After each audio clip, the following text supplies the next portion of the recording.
May I have a roll call, please? Randy Daigle. Rose Bouchard. Gina Sakala. Here. Chris Clare. David Costa. Here. Chris Cycli. Here. Amy Dennis. Here. Caitlin Dunn. Here. Scott Copen. Here. Bruce Kellogg. Here. Walter Cruzell. Here. Kevin Margalfo. Here. Michael Monfort. Here. Joe Muller. Jeff Oken.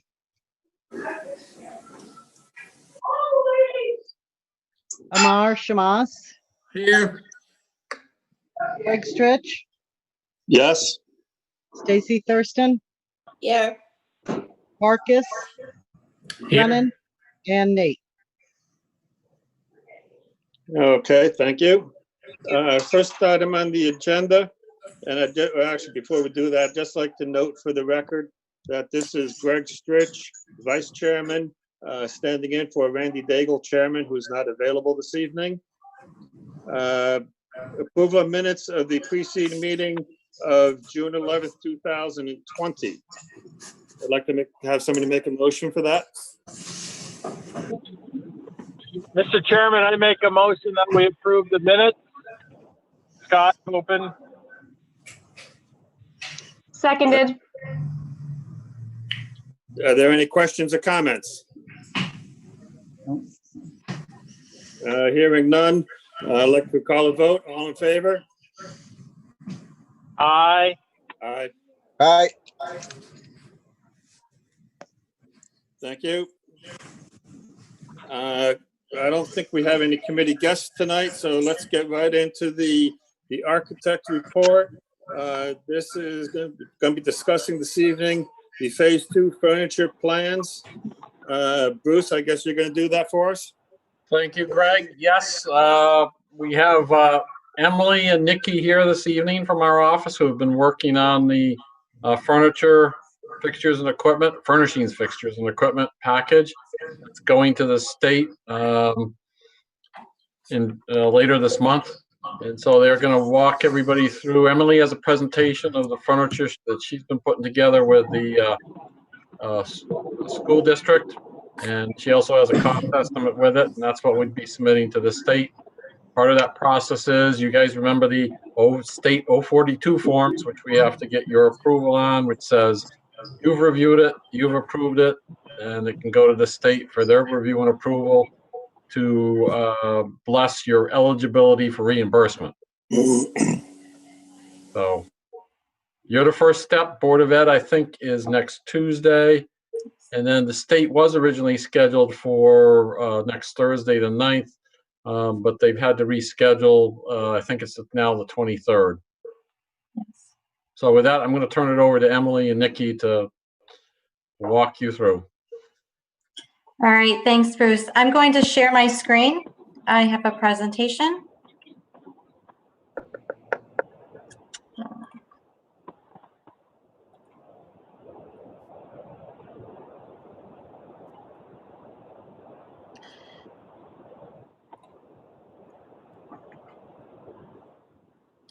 Full screen mode there, maybe.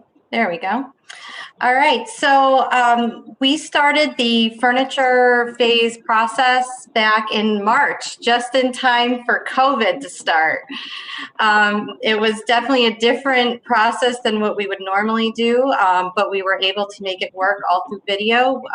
We started a kickoff meeting at the end of March where we talked through the process, we talked through scheduling, we kind of get all the logistics out of the way, and then we proceeded to schedule meetings with the principal. Randy was part of that, Chris Cycli, as well as Chris Drezik and Andrew Longy, to start reviewing furniture options that are available to the school, options that would fit within the cost estimate, whether it's classroom furniture, administrative furniture.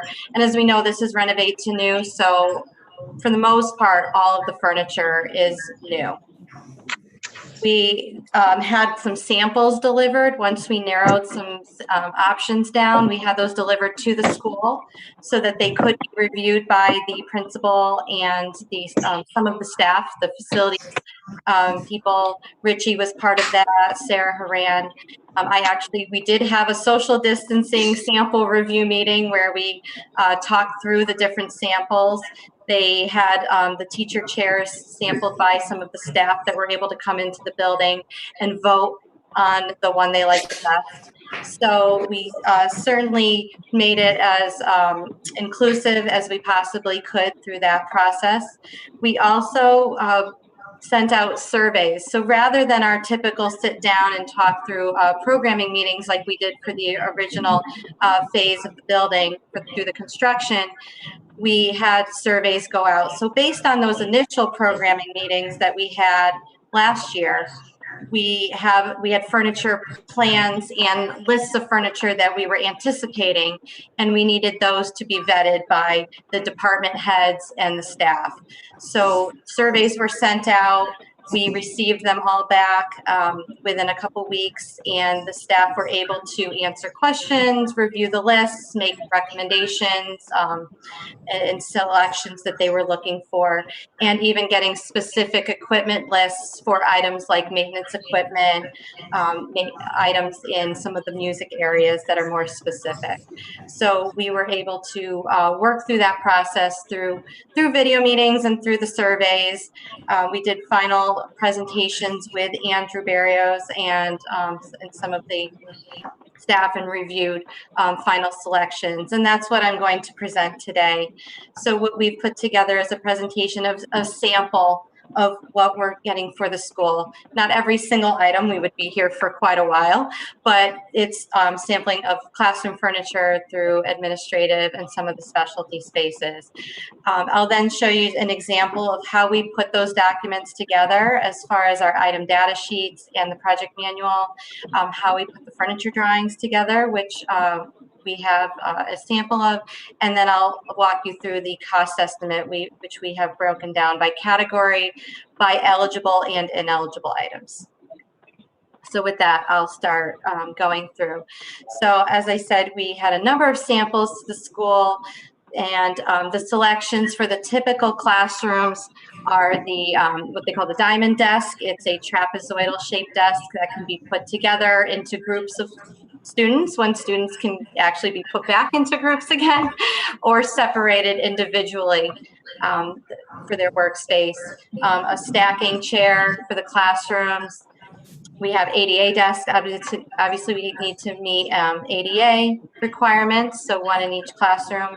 And then depending on the different areas of the building, there were different types of mobile storage that were required. So book trucks in English classrooms and mobile shelving units in some of the resource and math rooms. Science furniture, the same version of that chair, but in a stool version. We have adjustable height science tables with epoxy tops, and then mobile demonstration stations for the teacher. Art classroom, again, same chair throughout the school. Mobile art tables as requested, and demonstration stations. And some of the storage and specific items for the art rooms are like the paper and chart unit storage, damp and drying cabinets. There's a slab roller, and other items would be like drying cabinets that we would have in those spaces. Music furniture, typical mostly from Wenger Corporation, which does pretty much all music furniture. We have curl risers, stands, and chairs. We have acoustic shelf for the stage. Those are mobile units that can fold and be stored away when not in use.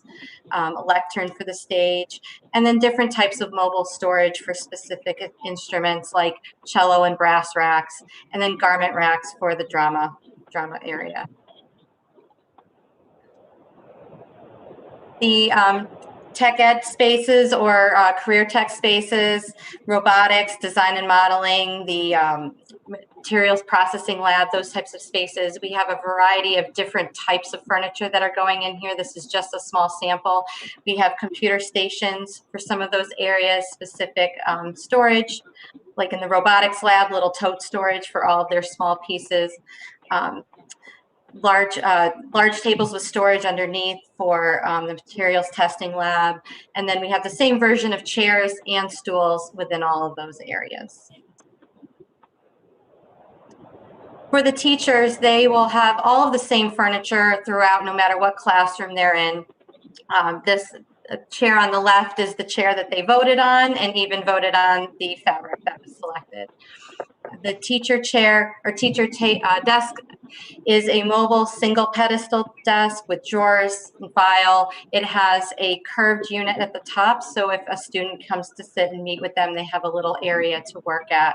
And then each teacher will have a mobile cart that will have storage underneath. It will have a laptop shelf and a riser so that they can move around the classroom and work wherever they need to in the classroom.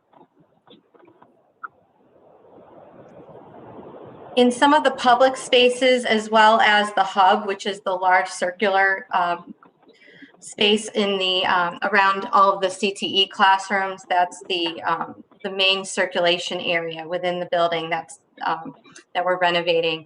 There's going to be some furniture in those areas, especially right outside of the robotics, science, and technology spaces, where the students will be able to move in and out of the classrooms and work. And so we have some of the same tables and chairs like we do in the robotics lab that will just flow in and out. We have some high top tables and stools, as well as some very large, big work tables so that students can work on big projects out in those spaces. And then a few types of benches and lounge areas. In some of the public areas, for example, right outside of the auditorium, as well as the main office, there will be a combination of wood benches, some upholstered benches, and some lounge seating areas. For administrative furniture, we had a number of chairs reviewed by the staff. They selected this Hayworth Sodi task chair. We have guest chairs as well as conference chairs in all of those spaces, and they're all by the same manufacturer. And then large conference tables in the conference areas. And then we work very closely with Andrew and the staff on the desking systems for all of the offices. We essentially have a typical desk system throughout. And this mimics what was done at Enfield High School. So it's the same manufacturer, Technion, but just slightly modified to fit the needs of the school. Each of the staff members will have a sit-to-stand adjustable height desk that will allow them to not only just sit through the day, but also stand and work, which we know is very important for ergonomics. They all have a work surface table rail that allows you to put paper trays and pencil holders, giving them some more storage area. Files and drawers, wardrobe in each of the classrooms, or each of the offices, I'm sorry. And last but not least, the cafeteria furniture. All of the tables will be, these are all folding, typical type of cafeteria tables, oval shaped with, they call these comfort stools, easy to fold and move out of the way for maintenance. And then along the sides, there will be some high top tables and stools as well for smaller group seating. So before I move on, does anybody have any questions or comments? Okay, I'll keep going. So with that said, that's just a sampling. Wait, sorry, Oh, I have a question. Sure. This is Gina Sakala. I'm on the council. So have you had any more discussions about what things, I mean, like things like cafeteria seating and classroom seating? Because the cafeteria is going to be done, who knows if it's going to, if COVID's still going to affect anything like the cafeteria. But have you discussed what options we have if we need to have more tables with less seating on each? We actually, it really hasn't come up. What we can do, what's nice with those stools is that you can have students sit every other stool, or what we've done is look at shields. The only issue with the shields is that it becomes a cleanability issue. You have to maintain and clean them every day, but they do allow for more students to fit within the tables. So it may be that students are sitting instead of 12 at a table, you may be able to get 4 to 6 at a table so that they're staggered. You're going to have to stagger those students and make sure they're 6 feet apart in all of those areas. That will have to be a discussion as things go on. The cafeteria won't be done until, Amar, remind me, I think it's next summer. I think Yeah, hopefully. Yeah, correct. next The- summer. Yeah, that's right. End of August, about a year plus, about 14 months from now. Yeah. Okay. So Go ahead, hopefully a non-issue. So hopefully it is. I think we all hope it is. If it gets close to that time frame, and we're a year right now, we're a year. But if we get to that time frame, we can talk through it and figure out what the best solutions are. And at this point, I think the committee was thinking long term, and this is what we need for the school in the long term. If we need to buy shields or some kind of temporary dividers, I think we can look at that down the road. Okay, thanks. No problem. Any other questions? So every single item that is specified needs to go into our documentation program, and it's reviewed by the state. So this is a sample of how we specify and document each item. So there's a page for every single item. We're about 200 and something items at this point, including all of the equipment. So just wanted to show you a sampling of what we will be presenting to the state. Every item gets a tag. Every item is tagged to each room with the quantities. We have bottle numbers, sizes. If it meets ADA, each teacher desk needs to meet ADA, so we need to note that, and then the finishes, so that once we do get approval from the state, we literally hand these over to the furniture dealers. They give us their final quotes, and we can get purchase orders out.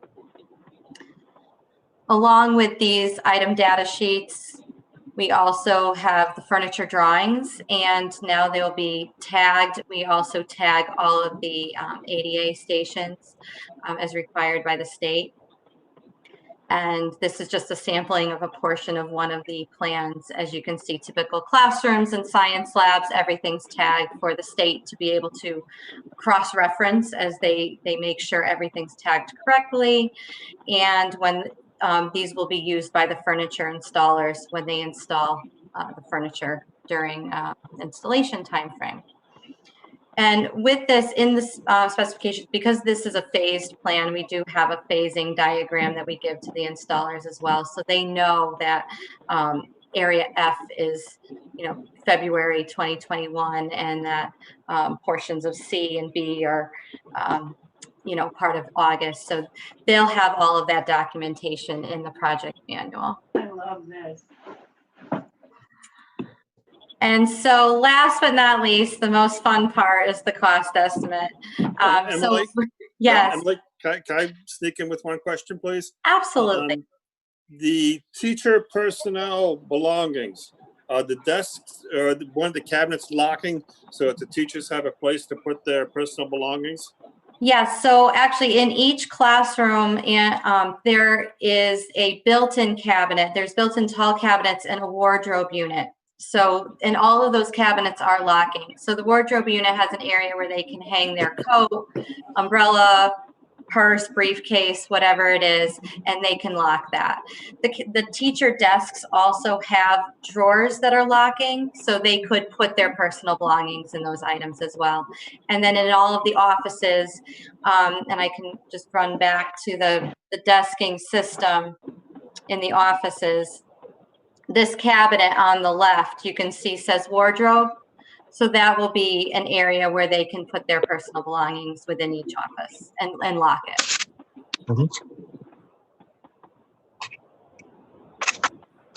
Thank you. You're welcome. So this is a breakdown of the cost estimate that we will be presenting to the state on the 23rd. We break it down by category. And it's basically the categories are also by the contracts, how we purchase items.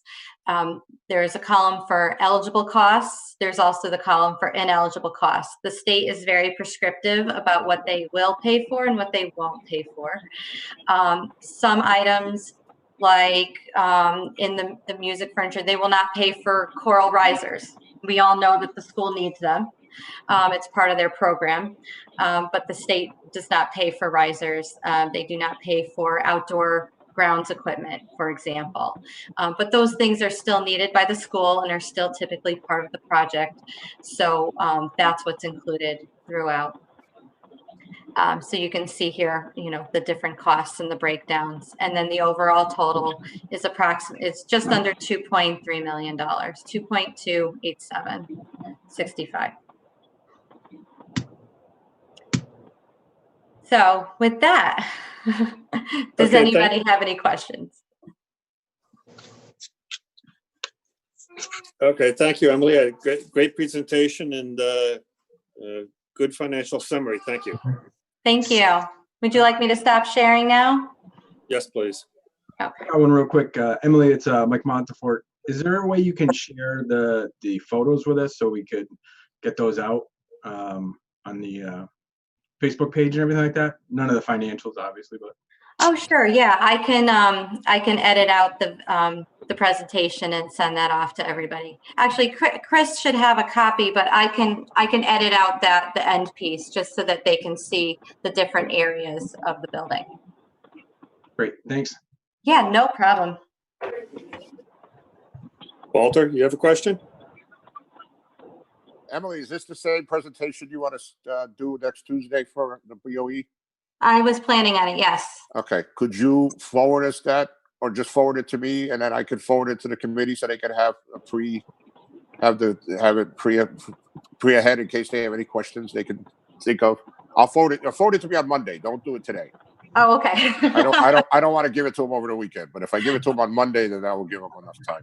Okay, not a problem. I'll make a note right now. And then also, I would, if you do that, also forward me who is going to be at the meeting so we can make sure we send you a link to log in. All right. Perfect. And I'm assuming you have my email there somewhere. So if I don't, I'll find it. it's wcruzel@enfieldschools.org. So okay. Thank you. Absolutely. Thank you, Greg. Thank you. Ellen, are you aware that Rose joined the meeting partway through? Oh, thank you.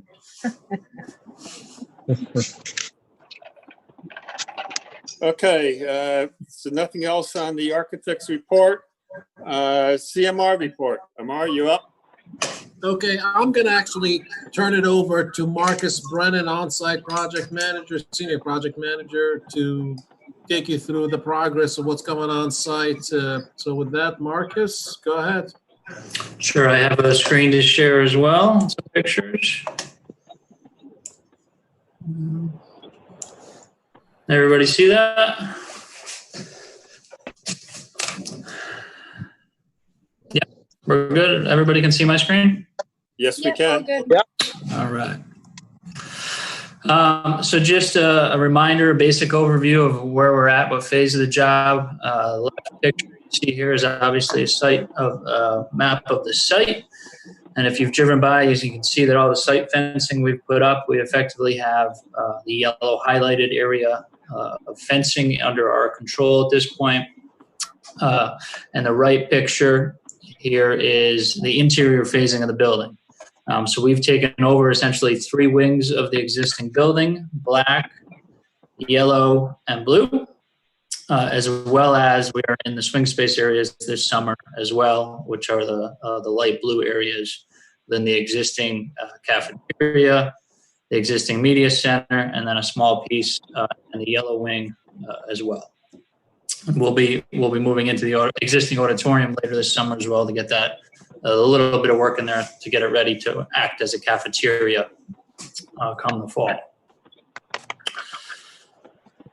So here's a good picture taken this morning of the freshly demolished area of the Black Wing. So the picture on the right where you see the excavator, that area of the building came to the ground just in the last 2 days. That is where the auditorium tucks into it. So if you look, I gave a little map in the lower left picture of the screen here. You're essentially standing just about where the existing basketball courts were on the loop road around the building in that area, looking back at the building. So this corner of the building came to the ground, which is where you see the excavator now. The picture on the left of that is essentially standing just beyond the excavator. The balance of that black wing, all the PCB windows are out. The brick and precast sills that were PCB contaminated have been removed as well. And you can see that also happened along this portion of the building as well. The next picture gives you a good view looking in the opposite direction, basically standing at the gym, looking back at the you can see the old exterior wall here carried in this plane all the way to the end of the building, and that is completely to the ground at this point. Obviously, debris still to remove. Is that your lawnmower that's that loud? And significant demolition of the remaining interior walls still to go on in this area. So again, this is same area of the building. The left picture standing just inside the entrance from that side of the building, looking down the corridor. The majority of that corridor, the walls you see stay in place. And we cut new openings into them as appropriate for the new new classroom entrances. But all the demising walls within the black wing, the walls between each given classroom, come to the ground, and new wall layout is done for the new setup. The picture on the right gives you a basic view of what that wing looks like. The balance of it, effectively ceilings are down, all MEPs are mostly out, and we have some wall demolition to still do to get through the final parts of demolition in that area of the building. This is the first picture of Area C, which is the yellow wing. As you can see with our map here, you're at the building. This is the former boys' locker room. Completely gutted out, slab removed. This is the future kitchen. This wall here that you see in the middle does stay in place. And we're working to get the underground plumbing finalized so we can start trenching in that area, hopefully by the end of next week. For all the underground work that needs to take place, obviously, for the new kitchen setup. Moving to the other side of the pool, existing girls' locker room. On the right picture, you can see the old trough shower setup that was in the girls' locker room, still in place. But the entire area has essentially been gutted at this point. The left picture is still in the girls' locker room on the opposite side of that wall. This entire wall that's in between those two pictures comes to the ground, but it's holding up the roof structure for that area. So you can see the shoring posts laying on the ground there in the left picture. Those will be going up next week to temporarily support that roof structure. That wall will come out, and then we have 4 new footings and columns and some supplemental steel that'll go up over the next couple weeks and month. That'll allow us to, reconfigure that area and remove the shoring. This area becomes a fitness room and the expanded calf.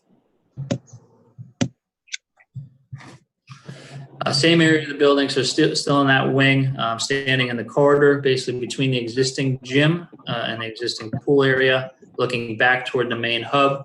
Where the ceilings are gone, we're in the process of getting the floor tiles out, and this side of the corridor here comes to the ground. There was an existing mechanical or electrical room just beyond the first bathroom here, which I have a quick little picture of here, that we had to put in a temp panel setup and refeed the existing gym. As most of you know, the gym is going to come back online in the fall when the kids come back. So that had to be refed electrically to allow demolition of this wall area, which ties into the auditorium area addition. By the end of this summer, we have trenching across the hallway here that we need to do to get electrical conduits from the new switchgear room, which I'll show you a picture in a second of. That's on the outside of the building on the left side of this picture. The underground conduits run across this hallway and feed the auditorium wing, and will turn down and feed the other wings just beyond the outside of the existing building. So just today, we laid out those trenches, and we're going to be cutting that slab, and hopefully by the end of next week, starting to put that conduit run across this hallway, as this hallway needs to be back into acceptable shape by the fall for the kids to get into the gym, basically, through this area. So this is the area of the MEP addition, as I just mentioned. So again, to try to orientate you, it's the existing pool is here. We have a small addition that goes in this area, which will house the new switchgear, which is the electrical equipment, and the new fire pump room, which obviously provides the appropriate pressure for the sprinklers in the building. This entire area has been PCB abated, which effectively means these windows are out, which were PCB hot, and the associated brick and precast sills. The abatement crew is working down the face of this building now, which I'll show you in a second. But we've cleared the area of the addition, removed some contaminated soil in that area. We're waiting for that final clearance of the soil, and we have the concrete contractor lined up for the week of July 13th to come in and start putting footings for that addition in this area. So Area F, which is the black wing, the two-story structure, we were just talking about the addition, which goes in this little nook here. But as you can see, the windows on this first floor are in progress of coming out. You can see here the extent of tenting that the abatement crew puts in place to ensure that while they're taking out the PCB contaminated materials, none of it contaminates anything else and is disposed of properly. We will be circling back starting next week to get the second floor of these windows on this side of Area F, so that this entire elevation will be clean, and that's when we'll bring in the concrete crew to start that addition. The right picture here shows you a look of the first floor of that two-story wing, Area F. We've effectively taken out any clean VCT tile in that entire wing, and the abatement crew for the ACM portion of the job is moving into that area next week, as there's a decent amount of ACM flooring on the second floor of the F wing that we'll be tackling next, and then moving into clean demolition within the F wing. As I mentioned earlier, we're also doing swing spaces this summer. So this is the existing or former cafeteria. We've taken down the existing ceiling. We've removed a decent amount of MEPs that was above that ceiling, and we've studded up walls, and we're working on roughing in those walls and looking for our first inspections with the city for the approval to start putting up drywall, hopefully by the end of next week. We obviously have a decent amount of overhead work to do in this area as well for temporary MEPs to get the area fully functional as a classroom.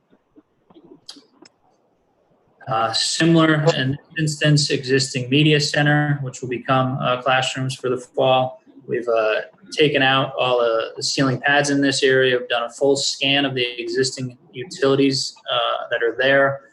A decent amount of the utilities in this area at the end of the day go back to as is currently. So we wanted to get a good synopsis of what is exactly there and work through coordinating the temporary utilities around that. So next week, we'll actually be taking down some more of these ceilings in the two lower areas. This one close to you in the picture, and then the far one, and some of the areas where those bookshelves remain. The high bay area in the middle, that ceiling will remain intact, and we'll have a temporary ceiling below that once the walls are up for the swing space classrooms in that area.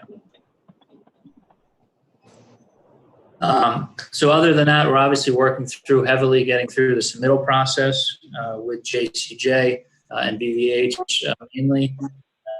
That's been a heavy lift over the last month, and getting a pump on demolition for the job was a great blessing.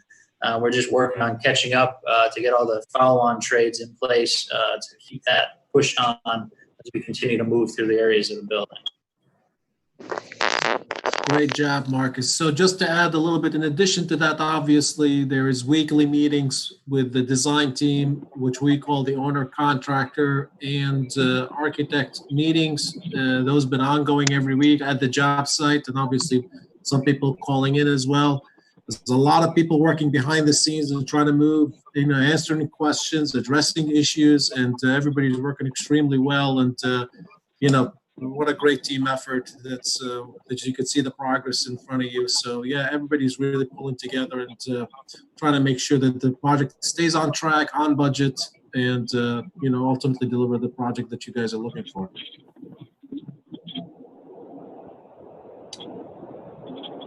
Any other questions, comments, concerns? I do. Again, this is Gina. Amar, I'm gonna have the same type of question for you. Are you guys Yeah. meeting? Have you been talking to Chris Drezik? Have you been meeting with Andrew? Like, have you guys been talking about what changes may need to happen for the fall? What that's gonna do to your schedule? Swing spaces may need to be altered. Another option for lunchroom may need to be discussed. Have you guys been meeting? Because it's a pretty serious concern, because nobody really knows what fall is going to look like if these kids go back to school. But you guys are going to need to be flexible. Have you sat down and talked to Chris?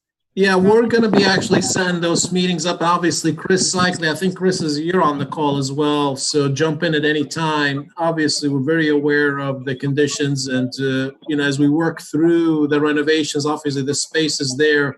There's going to have to be some adjustments, but we have to follow the lead of the district, Gina, as to what their guidelines and requirements are. It's something that we're going to have to continue to adjust and be able to work with, but definitely conversations are taking place, and we'll continue to work through those to make sure we understand and what the requirements are and the details they're going to be looking for. We're working with similar districts and other projects, and they're going through the same process and trying to figure out what's the best approach as they move forward with the requirements under COVID-19 issues. So, Chris, I don't know if you want to add anything else to the conversation. Chris? Yeah, just that I've spoken to Chris Drezik a little bit about this. There's been no definitive direction that's come down yet. So we're right now just proceeding as the design is currently, and kind of going from there. As soon as there's a more definitive direction, then we'll address it then. But we don't know, so we're just proceeding, the way it's designed right now. Right, and I mean, there's Board of Ed people on this call that may have a better idea, but we're not gonna. The state's not going to give us the exact guidance. They're going to give us overall guidance, and then the districts are going to be able to kind of figure out what they want. I don't think the district is going to know for another couple of weeks, is my guess, on what they're going to look like. I just know that we're going to have less flexibility at JFK, given all of the construction that we are going to have at these other schools. So I just want to make sure, I'm assuming you guys are, but I want to make sure that there's some flexibility in your schedule, on what's going to happen, when it's going to happen, and to make sure that we continue to discuss with the Board of Ed and the town and figure out, if any adjustments need to be made. And I don't think that we're going to know for 3 to 4 weeks, maybe a month. Right. Agreed.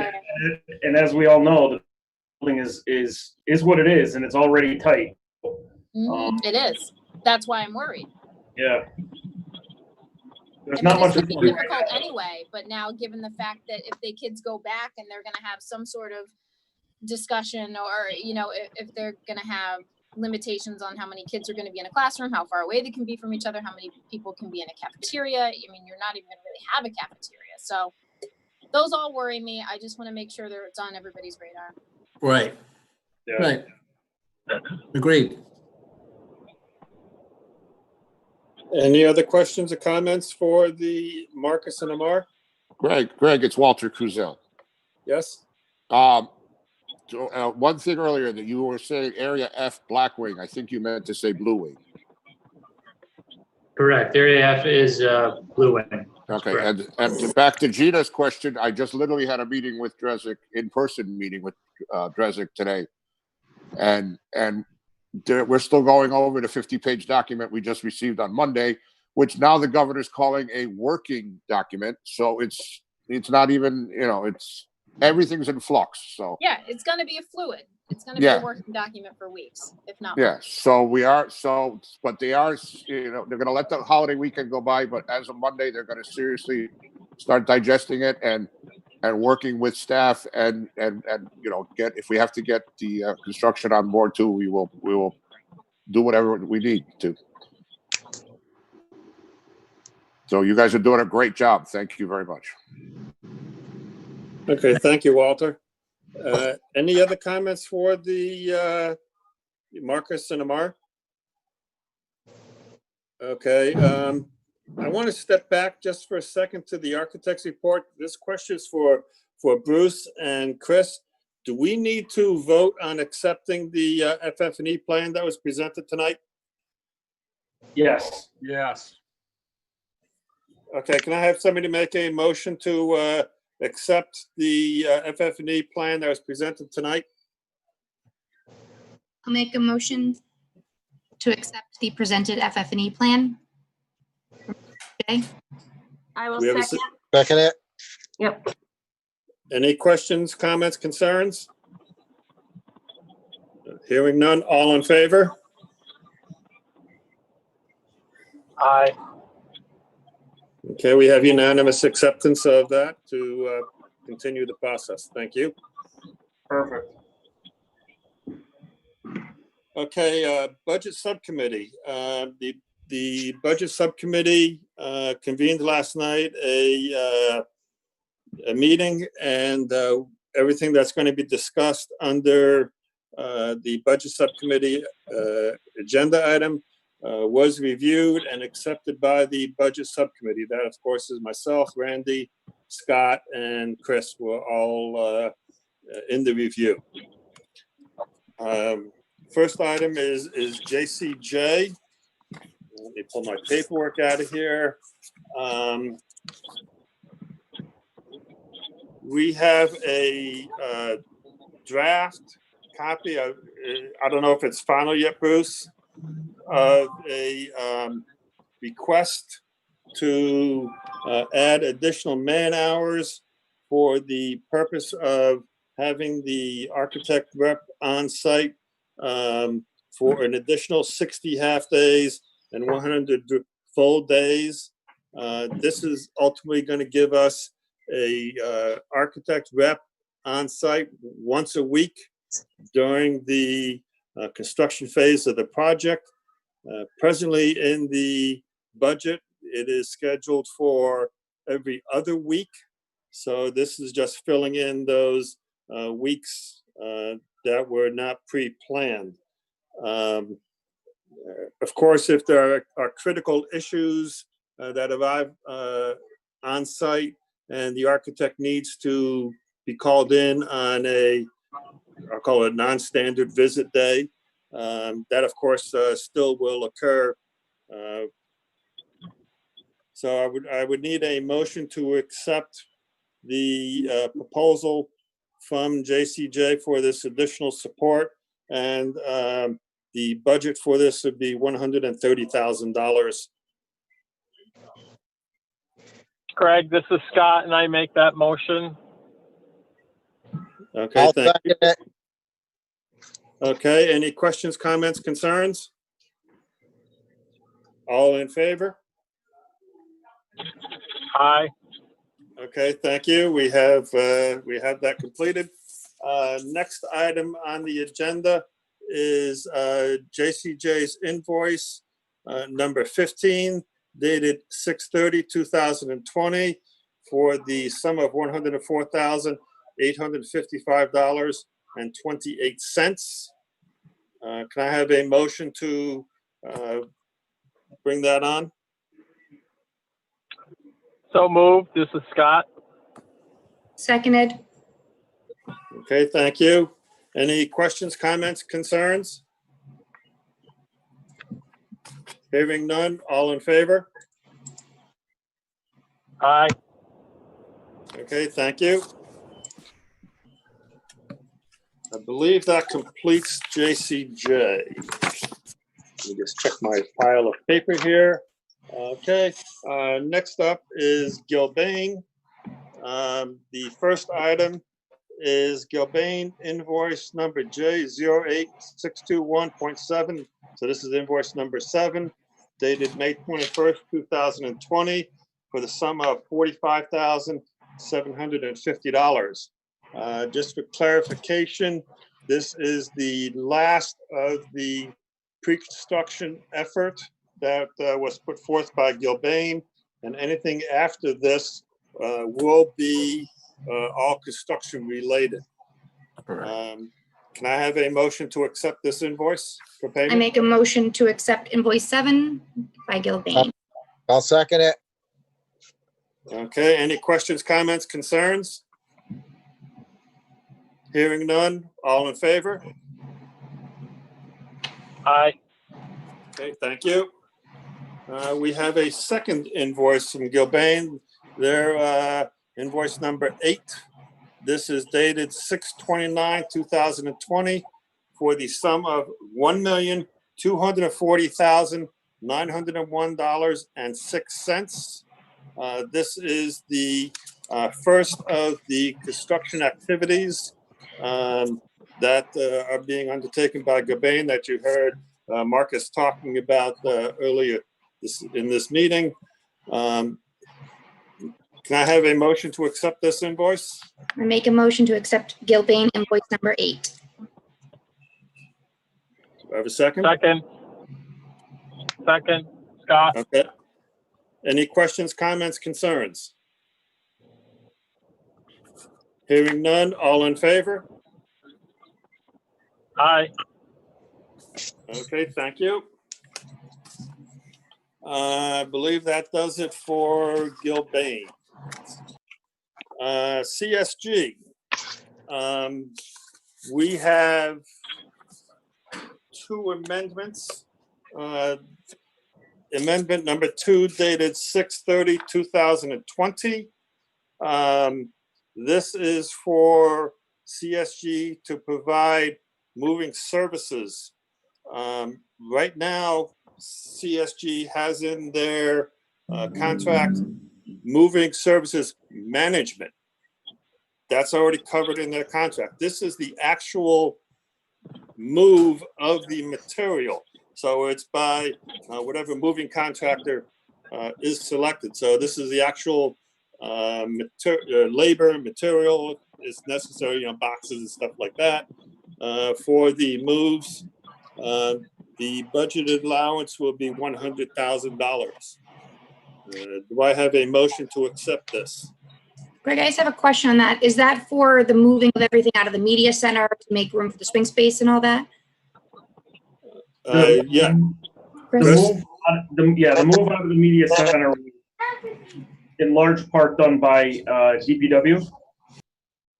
This is for all the other. This was for all the other ancillary moving temporarily into the corridors and then into the swing spaces in August before school starts. This is for all of the other moves, and then yes, ultimately the move back into the media center, right, in the fall of 22. Perfect. Thank you for the clarification. I'll make a motion to accept. Do we have a second? Second. Okay, any questions, comments, concerns? Hearing none, all in favor? Aye. Thank you. This is CSG amendment number 3. It is for stormwater and turbidity monitoring services, which are required by the DEP on a routine basis. And of course, if there are any extraordinary rain events or whatever, they're also obligated to come out and inspect. So this will be for the sum of $55,000. Chris, do you want to elaborate on that anymore, or is that sufficient? No, that's sufficient. It's for an independent inspector to come out and do the weekly inspections as well as any inspections after a qualifying rain event. Okay, thank you. Can I have someone to make a motion to accept this? I'll make a motion to accept. So moved. I'll second. Thanks, guys. Okay. Thank you. Any questions, comments, concerns? Hearing none, all in favor? Aye. Okay, thank you. Last but not least, CSG invoice number 6 dated June 30, 2020, for the sum of $52,288.35. Do I have a motion to accept this, please? I'll make a motion to accept. I'll second it. Thank you. Any questions, comments, concerns? Hearing none, all in favor? Aye. Okay, thank you. Greg, Yes, sir. can I make a point of order? Of course. You forgot owner's rep report. Oops. Owner's rep report, please. I know we don't want to hear from Chris, but I know nobody ever wants to hear from me. It's fine. I'll make it brief. So a few things. I'll share the budget where we are to date right now. I think can everybody see this? Yes. Yep. Yep. Okay. Yep. So here's where we are to date. This reflects everything that we discussed earlier. What it doesn't have in here is JCJ's ad service, which I will add to that. I'll change the FF&E budget amount from 2.8 to 2.3, rounding based on Emily's presentation earlier. But right now we have $9.3-ish million in contingency. I'm sorry, 8.6, which is about 10.2%, and that'll increase now because there's going to be a additional money coming out of the FF&E because we were projecting 2.8, we're at 2.3, so that difference will go into the contingency. So it'll be a little bit higher than that after I reflect those changes. Other professional fees up top, not much has changed right now. At our next meeting, we're going to get into, if you see the line in here, for hazmat testing and demo abatement allowance, $4 million. So that is an independent contract that is held by the town with AAIS for the demo and hazardous abatement. We'll have an invoice prepared to discuss for next meeting. So we'll start to draw against that large line item as well with Gilbane's other construction invoices that are coming along. Just going up. That's about it really for the budget. Any large changes. I did put together a cash flow for John Wilcox in finance. We're projecting to spend about $48 million this year, so we should get back from the state about $26 million in total from reimbursement. So I've laid that out. So John and I are now going to start to work with the state and get the reimbursements. And now he knows the numbers that he has to go out and get his bands for. That was the largest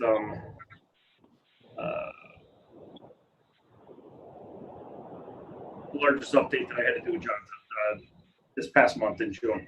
When they closed their books Tuesday, he needed to know what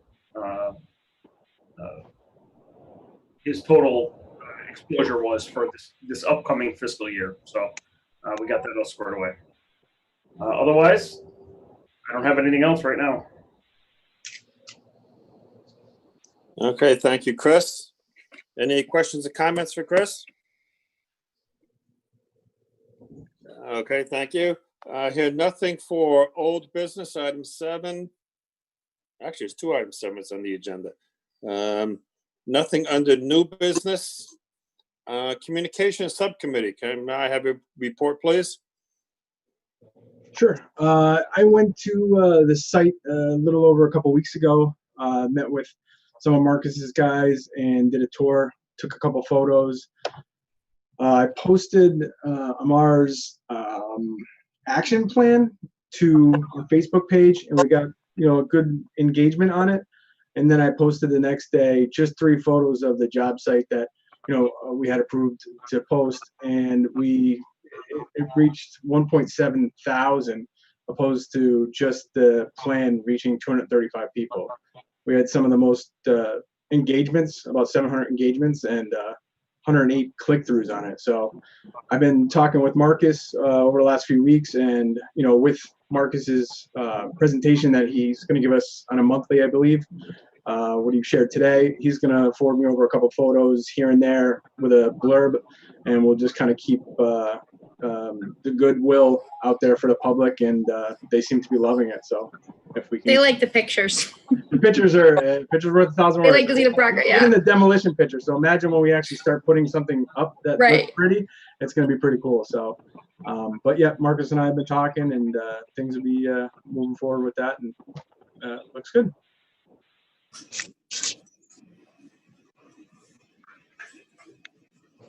Okay, thank you. Also under the Communications Subcommittee report, I did send out an email last week requesting assistance in putting together the groundbreaking ceremony. I did have 1 volunteer. I greatly appreciate that. I've already been in communications with Amar, and he will be providing us a pile of dirt to use. And he will also be providing us the ceremonial shovels that we'll use for the actual groundbreaking. Yeah, we'll get a big one for Chris. I'm sure he will appreciate it. Oh, I thought a little tiny little Tykes one. Well, no.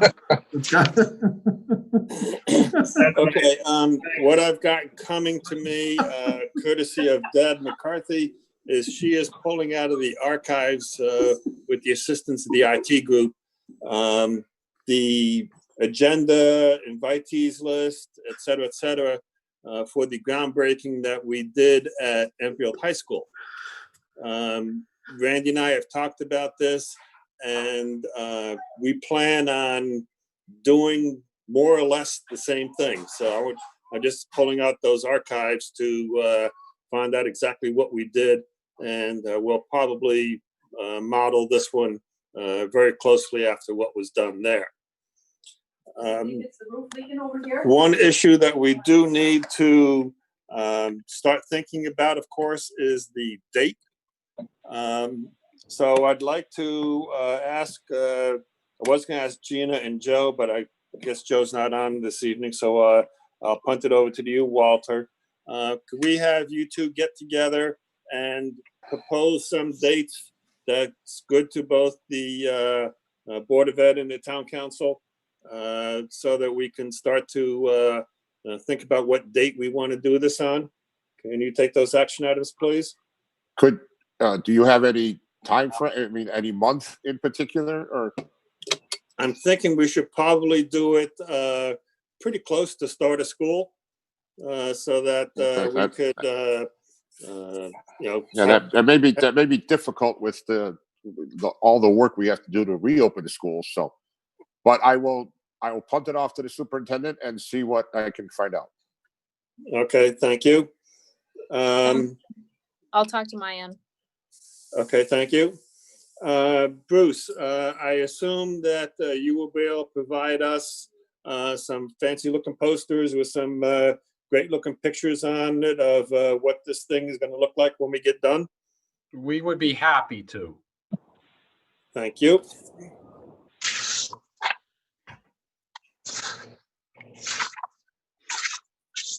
Does anybody else wish to join this committee, this little subcommittee, or probably just the two of us will be sufficient.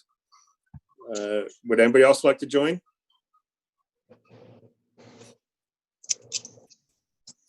Okay. I guess that Greg, you may closes. need to tell somebody. Well, we'll see how this goes with what we have now. And if we need to recruit some help, maybe we'll Shanghai the communications subcommittee into helping us, because it's kind of falls in their realm of work. So, if we need assistance, probably we'll turn to them. Greg, and I'm off for the I think- summer too, so I can help with whatever as well, so. that's the This is thing. Amy? Yeah, Amy So- Jane? yep. I mean, yes, yes. And Greg, if it's any like digital content or anything, stuff like that, I'm more than happy to send it my way. I can put that stuff together for you. Okay. The main thing we're going to be looking for is just the posters from Bruce and his team, and then just some printed agendas. And we'll probably be talking to people like Deb McCarthy in the town manager's office to put out a press release or whatever else we want to try to do beyond the scope of the communications subcommittee to get the word out there. And of course, Walter and his team could possibly, get this out through the, the standard distribution methods to all the parents of the students throughout the entire district. I would go the entire district, of course, not just the JFK students. Okay.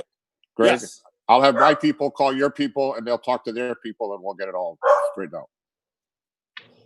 Okay, we got people talking. Okay. Thank you, Walter. Somebody made a comment?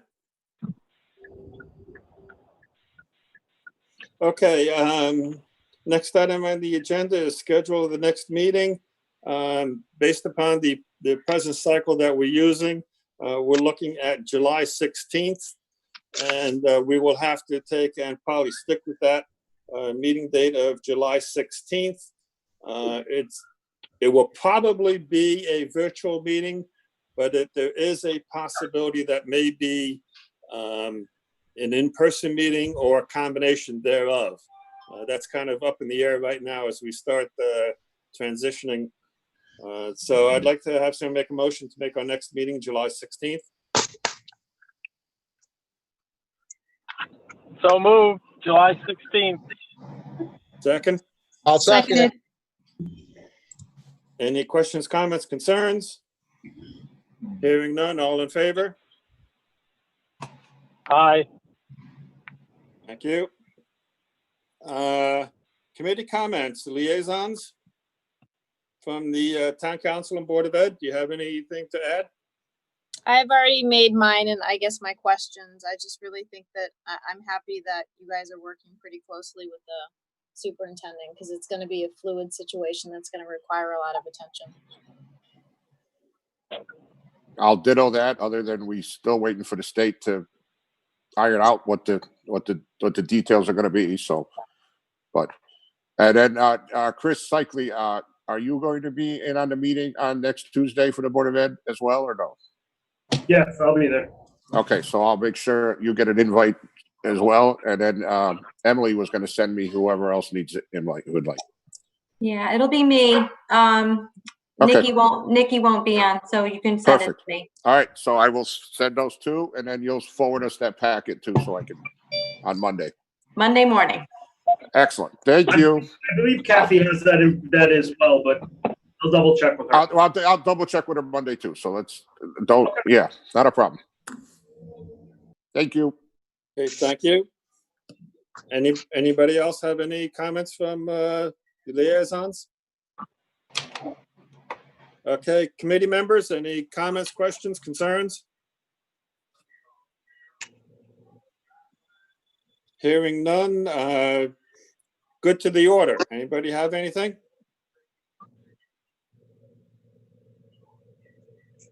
Hearing none. Yeah, I just pulled into my driveway. Great timing, everyone. I will take that as a compliment to my meeting management skills. I called that one. I won that bet. Exactly. Okay, Yeah, you last did. item. Last item, number 13, normally the one that I do, but I can't. Mr. Chairman, I make a motion to adjourn the meeting. Seconded. I'll second it. Questions, comments, concerns? The only comment that I have, it's not Mr. Chairman, it's Mr. Vice Chairman. Mr. Chairman was not able to. No, You're Mr. Chairman for this meeting. This Right. meeting only. that's right. Okay, my head's now officially swollen. Good Okay, meeting, Greg. Great meeting. Yeah, Great good meeting, meeting. Greg. Great meeting. Okay, all in favor? Aye. Okay, thank you. This meeting is now officially closed.